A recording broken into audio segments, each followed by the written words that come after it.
Empire.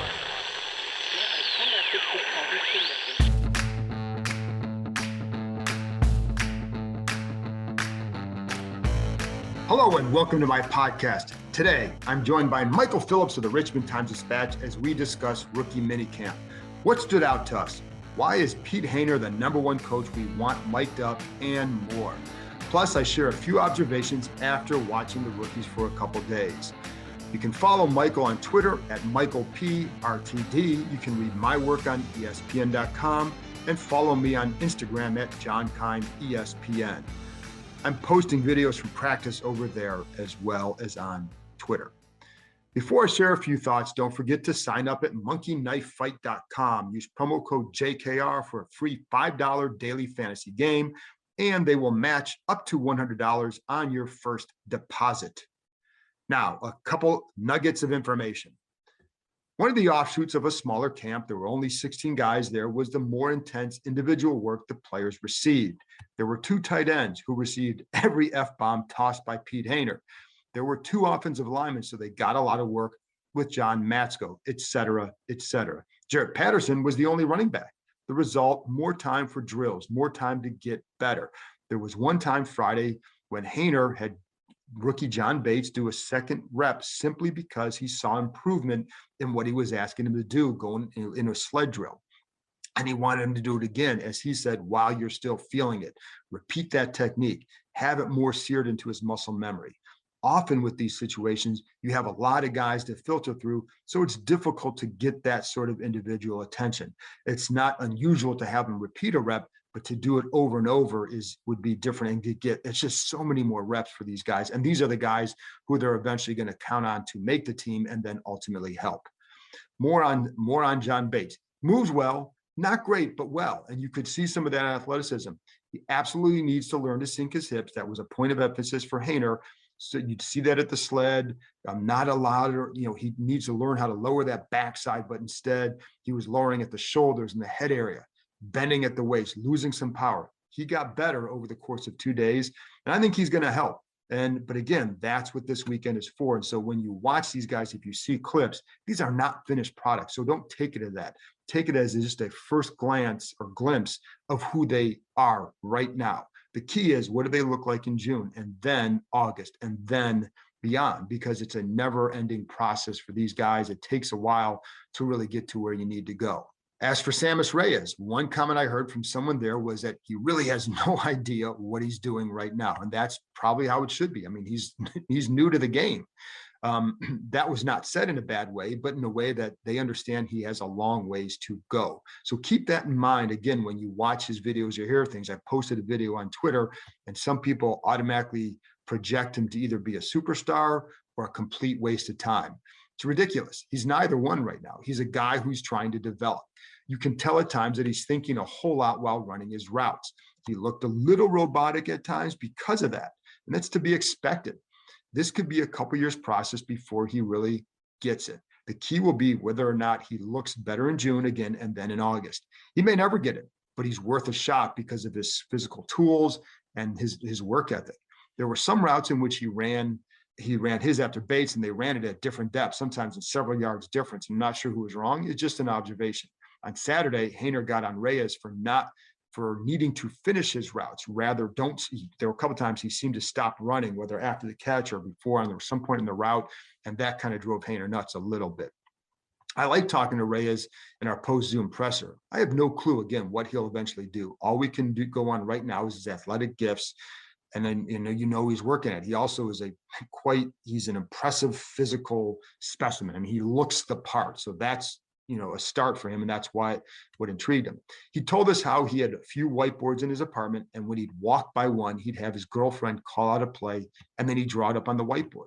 Sure enough, on Saturday, an hour after practice had ended, he was out on the field catching more passes from the jugs machine. It will take time. Again, maybe a couple years. But if he works like this, he's got a good shot. Of course, we also have to see how he reacts to the contact in the preseason. I love listening to Hainer. He's a guy others listen to him as well, like Rivera, quite a bit. He has a strong demeanor. It's tough coaching. During one drill, both tight ends have a towel at their feet to emphasize how wide, where their feet should be in the stance. Hayner barked at Reyes one time to pay attention to the details and listen to every effing word I say, except he kind of finished that effing part. His feet were off by 6 inches, but that can be the difference in a good play or a bad play. Thereafter, Reyes would look at his feet when he was lining up.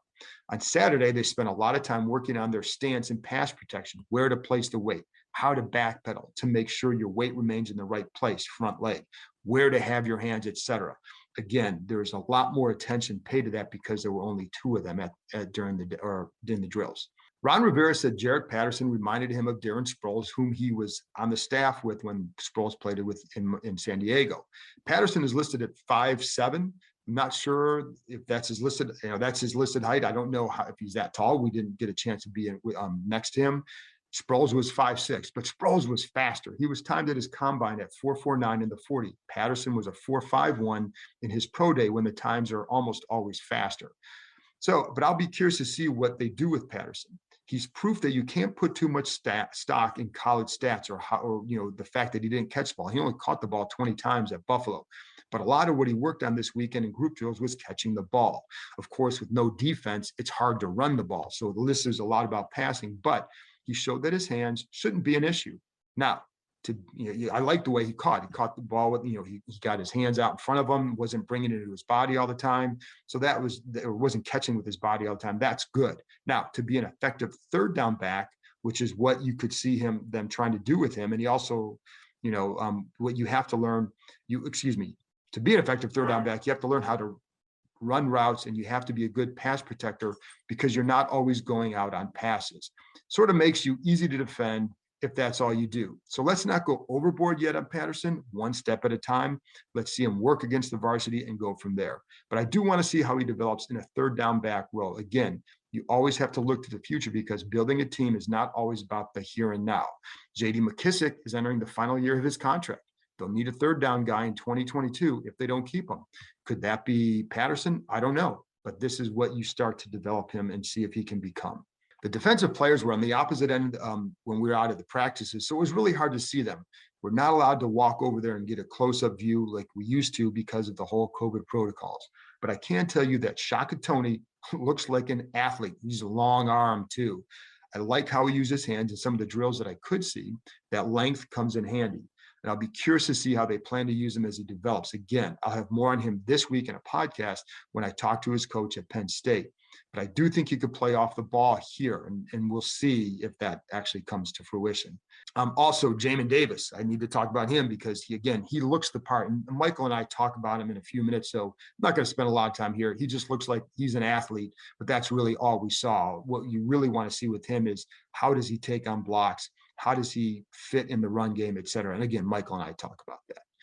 Meanwhile, offensive tackle Sam Cosmi worked on the opposite side of the field where we were watching. There's 2 fields side by side. He was on the opposite end of the one that we were closest to, working on the sled with another offensive lineman, Rick Leonard. So it was kind of hard to fully see all that he was doing. From afar, though, you see the athleticism. That's what you want to see. Same thing with Davis. You expect to see that, and that's good because if he didn't look athletic after hearing that he was, that would be a problem. Anyway, they worked Cosmi at both the left and right side when they got together in a bigger group. With Charles Leno now here, Washington doesn't have to play Cosmi on the left side until he's ready. And now they have a lot more depth than ever, they hope. De'Ami Brown looks fluid, needs to sharpen up some of the little aspects of his routes after he makes his cut, whether he's drifting or whatever, but he certainly looks smooth and he looks like he can turn it on when he needs to. So again, he'll be fun to watch. Dax Milne looks like he has good size, ran some pretty good routes. What I like with him is that he could develop into a slot receiver and replace Adam Humphries after this season, if he develops. So we don't know. Again, you always hear these things, and so some guys do, some don't. And so that's if it all goes well. But I like the idea behind it, which is why I like the pick. He can also play some outside, but I think he would work inside pretty well, I think. Finally, on Bobby McCain, whom they signed this weekend. One of the things I knew Washington wanted was a safety with range. If you're going to play a single high system behind this front, there will be chances for a guy like that to make plays. Kane only has 7 career picks, but Washington did like his range and ball skills. And he is a good leader. And one of the guys that I know that Rivera brings up a lot is Kurt Coleman, had like 9 picks in 2015, playing behind a really good front in Carolina. Coleman was a journeyman safety. So they kind of see they just want somebody with range, and that's what McCain offers. That's why they signed him. I know teams always say it doesn't matter who's strong or free, and Michael and I talk about that in a minute, but it definitely does. Otherwise, they wouldn't have signed him. They have a few strong safety types who I think can play, guys who are, but most of these guys are better near the line of scrimmage. They need somebody with range. I'm not going to go overboard. And one thing I always say is I like DeShazer Everett and Jeremy Reeves. I think they both offer something, but clearly this team was looking for more. I'm not going to go overboard here because, as Rivera showed last year, he's not averse to cutting someone they signed presumably to start, as he did with Sean Davis last year. But McCain does provide flexibility because he can line up at free and has played in the slot. When I noted the increased versatility to someone over there, I was told it's all part of the plan. This will provide more ability to scout coverages, et cetera. It always looks good on paper. Always does, folks. You know that. So let's see how it plays out. But in May, that's the thinking.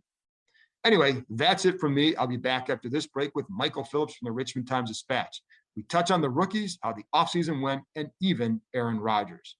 Would you do it?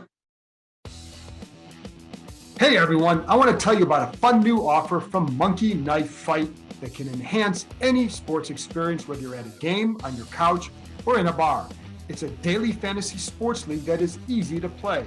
You can sign up on monkeyknifefight.com using promo code JKR and play games such as More or Less. Will an NBA player score more or less than a listed point total? You can do the same in baseball. Will a pitcher have more or less strikeouts than a given amount, etc.? It's fun, and every Friday it's Home Run Derby. Bet on 3 guys who will hit home runs that night. All 3 hit one, you share in the prize pool. Every week you can participate in their Eagle Eye jackpot based on the PGA Tour. Choose from any sport, from NASCAR to UFC and League of Legends. And of course, once football rolls back around, there will be even more fun prop bets.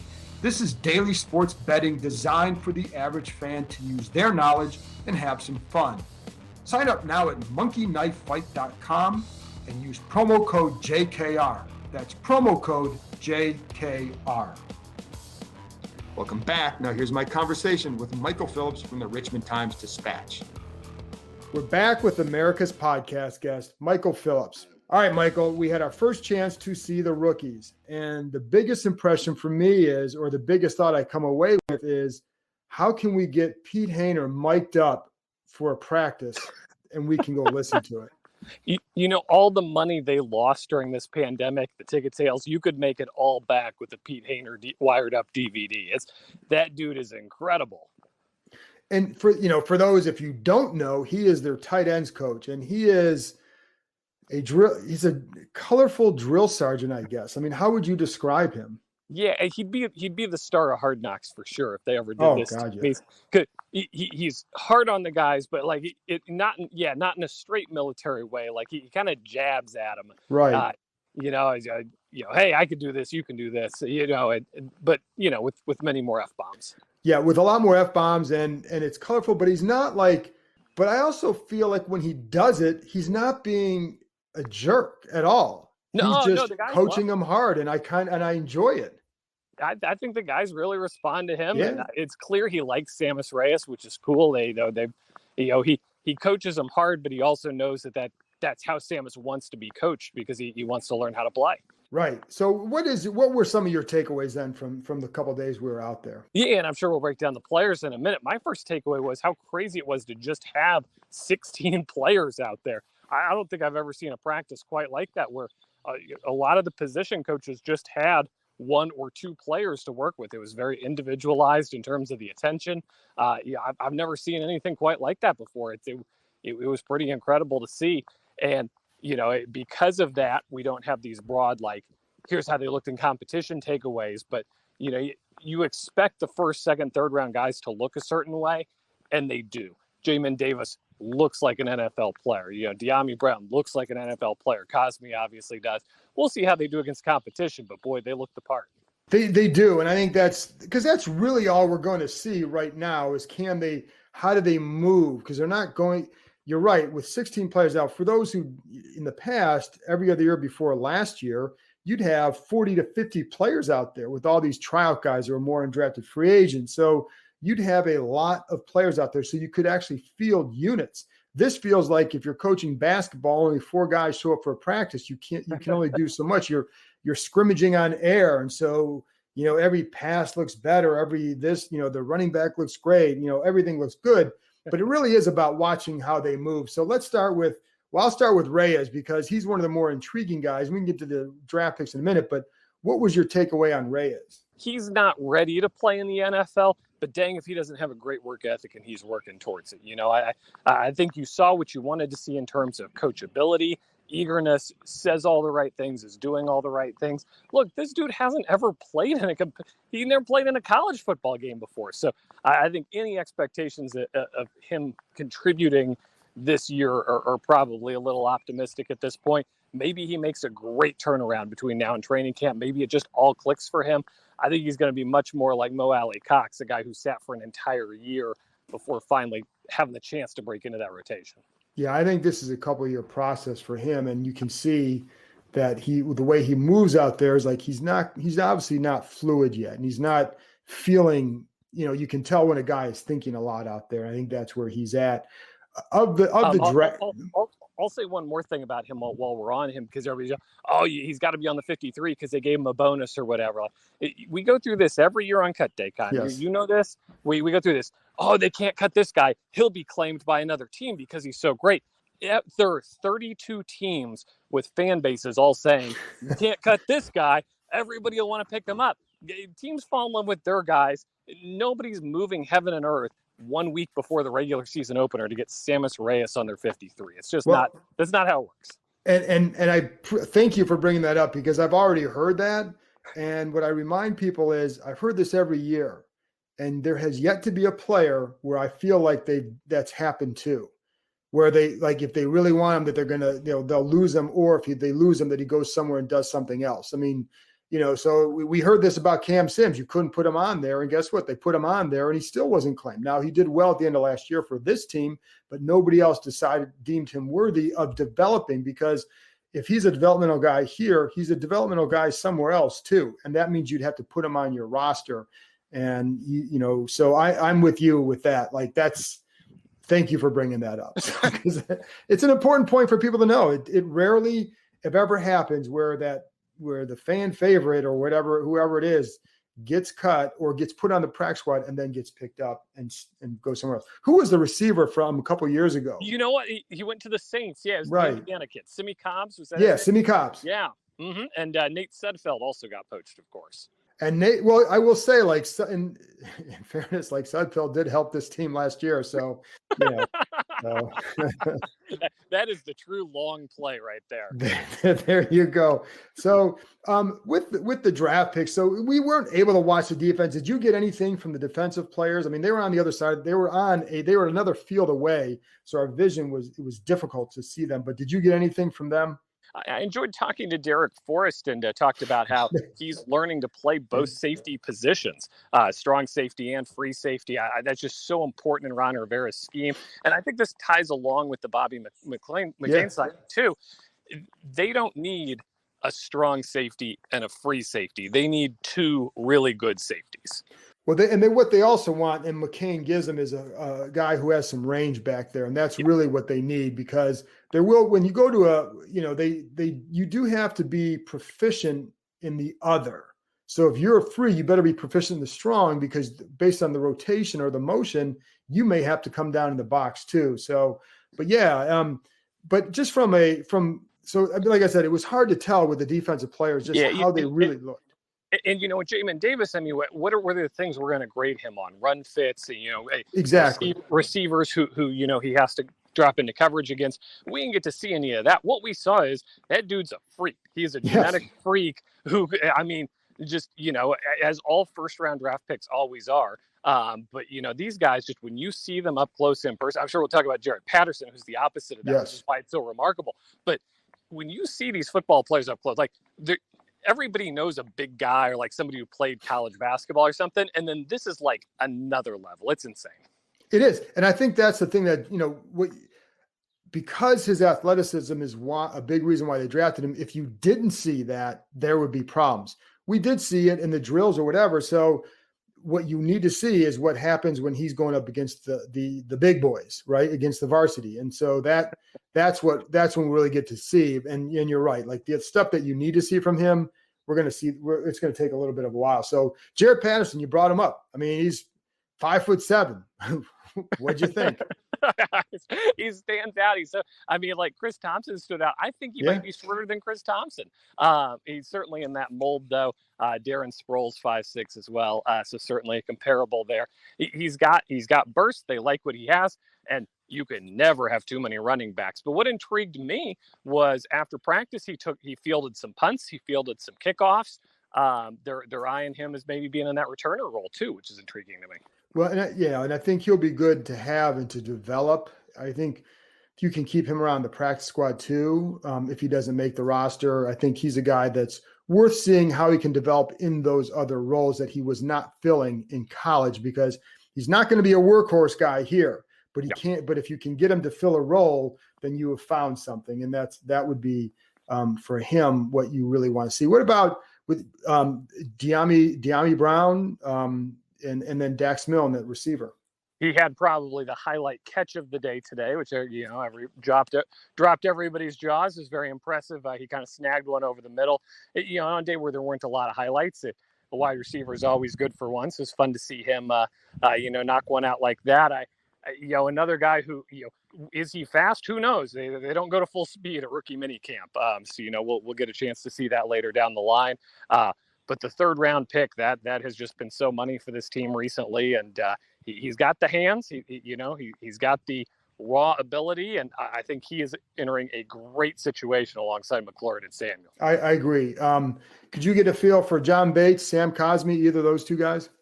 I think with Bates, a blocking tight end, a big guy, kind of a lumbering around, so to speak. You watch those big guys. It's not quite the smooth De'Ami Brown run. It's more of that labored, like, I'm not, I'd probably rather be doing something else than sprinting this 40 yards right here. But he did all the things, and certainly he's got the body of a blocking tight end, and that's a need for them and something they've really been waiting to fill for a while. And Cosmi's another guy. I'm super intrigued to see him against the varsity. I think that will be one of the most fun things we look at in training camp. And, every single day there's going to be competition at that left tackle spot. There's 4 guys who could legit win this thing.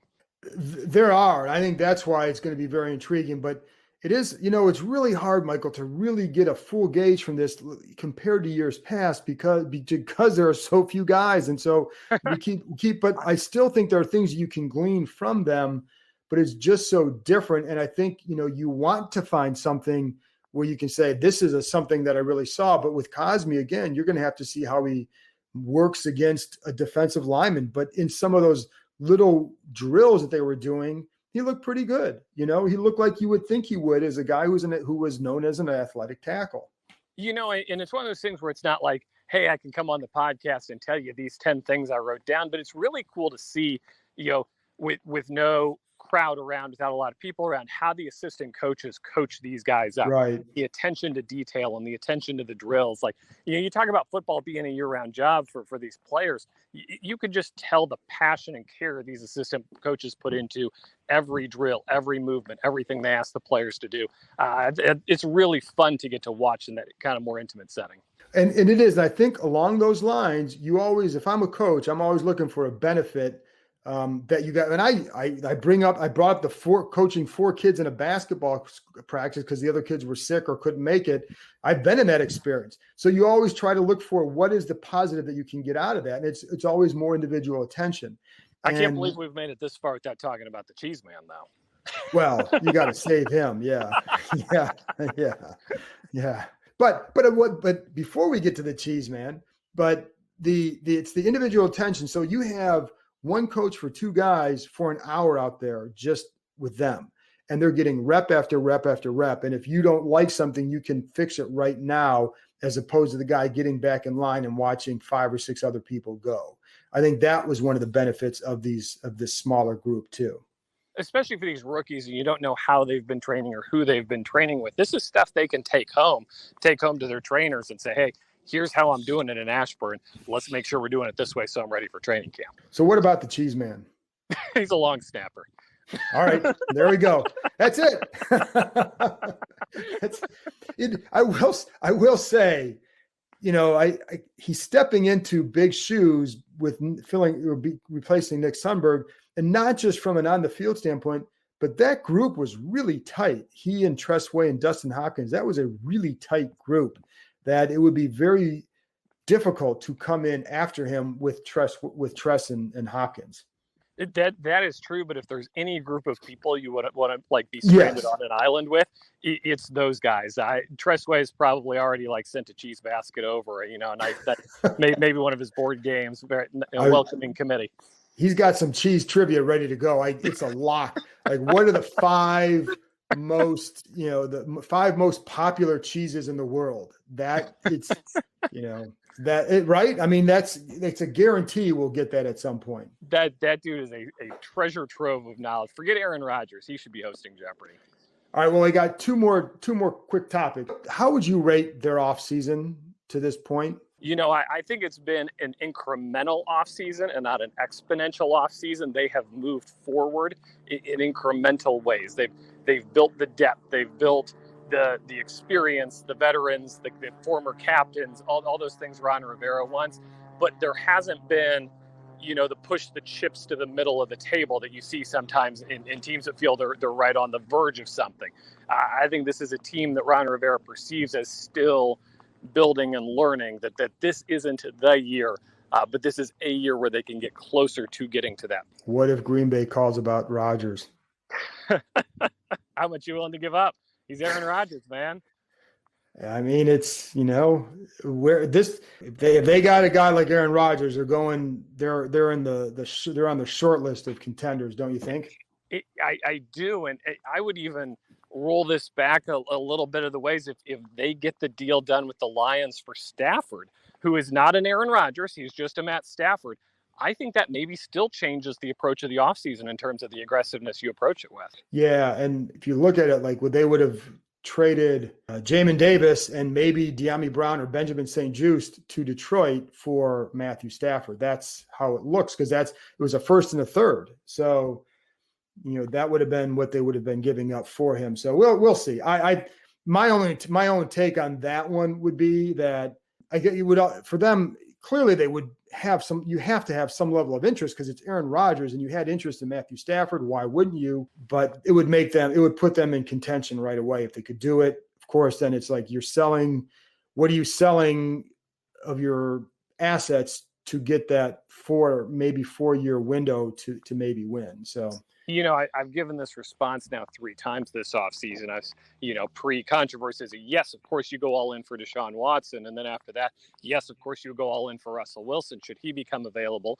And now the answer, of course, yes, you'd go in for Aaron Rodgers if he were to become available. These are just guys you do that for.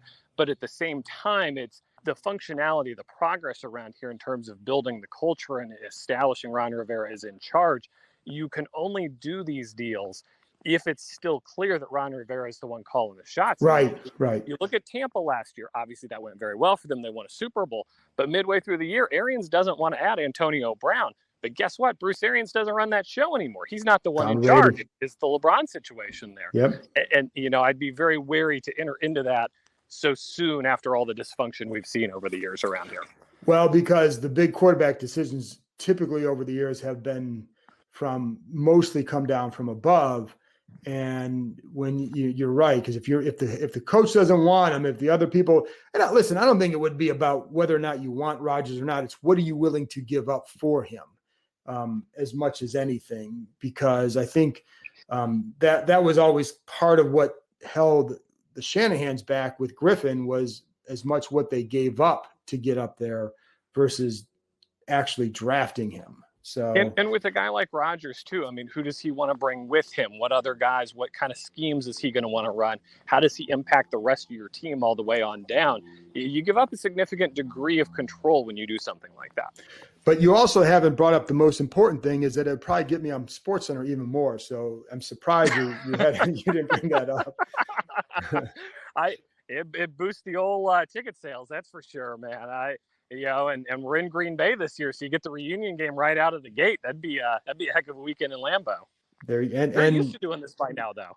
and that comes back to the cheese man somehow. I don't know. Last thing, what's left? What would you say? What's the one thing that the number one topic left on the to-do list, or biggest question for you as we move forward here? Yeah, and I hadn't even thought about the cheese man and Lambeau. That's incredible. I think that right now this is a team that's probably a little too reliant on certain players, Antonio Gibson being one of them. When you consider it's a 17-game season, you're going to need to really build depth at some key positions. Even with the Jamin Davis signing, you're probably still one linebacker away, and bringing in another safety, that was an important thing.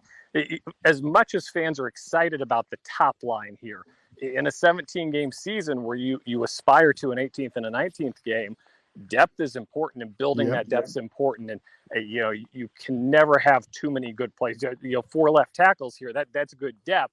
You got to establish your top line, but that's what good teams do. They have very good, reliable replacements at every position too. I think that's a good point about running back in the 17-game season, and I think it wouldn't shock me if they continue to look for somebody there, because it was something they were looking for in the draft. So, but it's also why Lamar Miller was brought back in, just to see if he has anything left. So very good point. So Michael, I appreciate it. And we'll be seeing you soon. And we saw you without a mask today. So that was beautiful. That was a win. We are both vaccinated. God bless the scientists who got this thing across the finish line. It feels like we're turning a corner, Cakes. I love it. There you go. Thanks, Michael. Take care.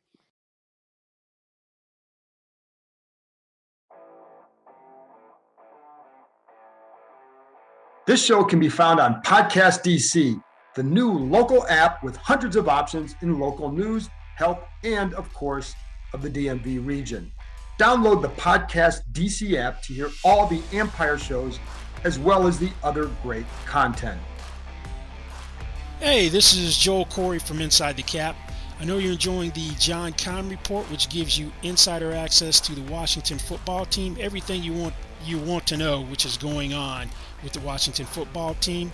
Once you're done with that, check out my podcast, Inside the Cap, which gives you the ins and outs of the NFL salary cap and player contract negotiations. Check out these 2 products and other fine podcasts from Empire Media. That's it for this episode. Thanks to Michael for joining me, and thank you, as always, for listening. I'll be back with another episode Tuesday discussing, yes, Shaka Tony. Talk to you next time.